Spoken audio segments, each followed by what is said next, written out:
안녕하세요. 5분 심리학 한선생입니다. 자, 이번 영상에서는 문화 상대주의라는 개념에 대해서 말씀드려 볼 텐데요. 자, 문화 상대주의의 반대말은 문화 절대주의가 되겠죠.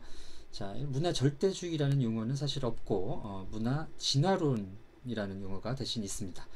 자, 문화 상대주의는 문화 진화론적 사고에 반대하면서 나온 이런 생각인데요. 자, 문화 진화론이라는 말은 문화라는 것이 진화한다라는 얘기가 되겠죠. 자, 세계 여러 문화들이 있습니다. 자, 이 문화들을 진화의 순서대로 이렇게 줄 세울 수 있다라는 생각이 문화 진화론입니다. 자, 문화 진화론은 다윈의 진화론을 바탕으로 제국주의 시대에 형성된 이런 사회를, 당대를 이해하기 위한 이런 사고의 틀인데요. 당시 유럽인들은 자신들이 세상에서 가장 발달된, 가장 진화된 종족이라고 생각을 했습니다. 그리고 자기들이 세상을 나가서 보게 된 이런 이제 뭐 아프리카라든지 아시아라든지 남미라든지 뭐 이런 사람들은 자신들보다 문명적으로 굉장히 이제 진화를 못한 사람들이다라고 바라보게 된 것이죠. 자, 그래서 이 사람들을 도와줘야 되겠다. 이런 취지에서 그런 뭐 좋은 뜻만 있었던 건 아니겠죠, 그죠? 그래서 그들의 뭐 자원이라든지 인력을 이용하고 영토를 점령하고 이런 이제 제국주의의 이론적 배경이 된 것입니다.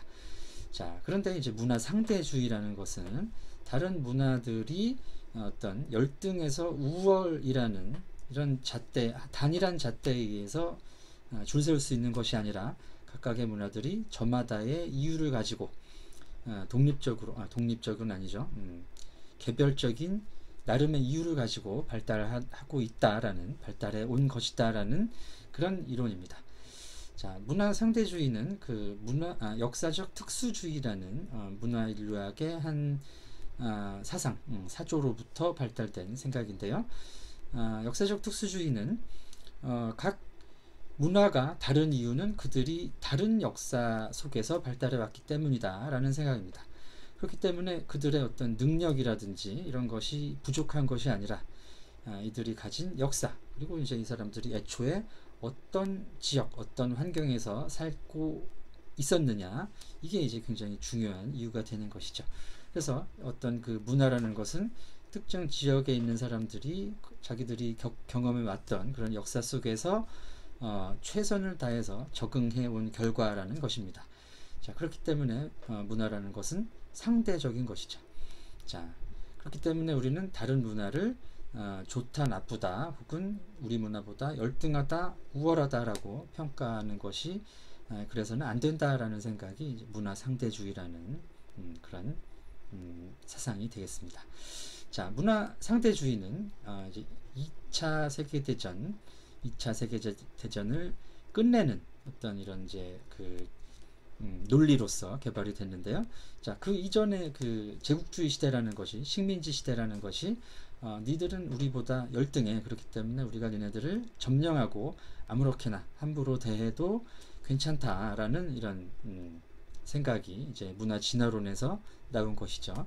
근데 이제 문화 상대주의라는 얘기는 우리가 니네들보다 열등하다는 근거가 없다. 또 우리가 너희들보다 우월하다는 그런 어떤 근거가 충분하지 않기 때문에 결국 모든 인류는 동일선상에 있다, 평등하다라는 이야기가 가능한 것입니다. 자, 이 그 문화 상대주의를 바탕으로 문화 상대주의를 바탕으로 민족 자결주의가 나오게 됐고요. 민족 자결주의를 듣고 이제 대한민국의 3.1운동이 일어났고요. 대한민국의 3.1운동이 촉발이 돼서 이제 뭐 인도라든가 세계 여러 나라들의 독립운동이 활성화가 된 것이죠. 그래서 결국 2차 세계대전이 1945년에 끝나고 그 이후로 이제 식민지 시대, 제국주의 시대라는 것은 막을 내리게 됩니다. 자, 그 이후의 시대를 이제 국제화 시대라고 하는데 하나하나의 국가가 어떤 민족을 기반으로 하는 하나하나의 국가가 독립적으로 국제사회의 일원이 되어가는, 일원이 된 그런 사회를 우리가 국제사회라고 하죠. 이 현대사회, 2차 세계대전 이후를 현대사회라고 하는데 이 현대사회의 바탕이 된 생각이 문화 상대주의가 되겠습니다. 오늘은